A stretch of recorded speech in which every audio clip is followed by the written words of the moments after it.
നൂഹ് നബിയുടെ ഭാര്യ മുസ്ലിമായോ? ആയില്ല. മക്കള് തലതിരിഞ്ഞു പോയി. തന്റെ പൊന്നുമകൻ ചാകുന്നത് നൂഹ് നബിക്ക് കാണേണ്ടി വന്നു. അള്ളാഹു കാത്തിരക്ഷിക്കുമാറാകട്ടെ. നൂഹ് നബി അലൈഹിസ്സലാം പ്രവാചകനാ. 950 കൊല്ലം ദഅവത്ത് നടത്തിയ നബിയാ. എന്നിട്ടും തന്റെ ഭാര്യ മുസ്ലിമായില്ല. അവൾ വഴിപിഴച്ചവളായി. അവളുടെ സ്വന്തം മകൻ തൂഫാനിൽ മുങ്ങിച്ചാകുന്നത് നൂഹ് നബിക്ക് കാണേണ്ടി വന്നു.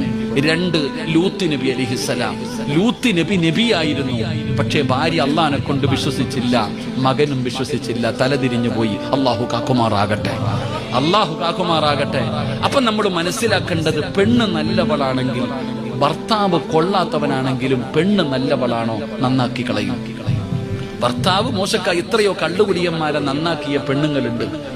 നിസ്കരിക്കാത്ത ഭർത്താവിനെ നിസ്കരിപ്പിച്ച ഭാര്യമാരുണ്ടല്ലോ. അതുകൊണ്ടാണ് പെങ്ങളെ നിങ്ങളോട് പറയുന്നത്. കാരണം ഒരു നല്ല പെണ്ണിന്റെ മടിത്തട്ടിലെ നല്ല മക്കൾ വളരുകയുള്ളൂ.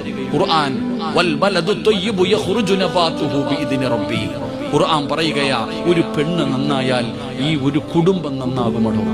ഒരു നല്ല ഉമ്മയുടെ മടിത്തട്ടിലാ നല്ല മക്കൾ വളരുന്നത്.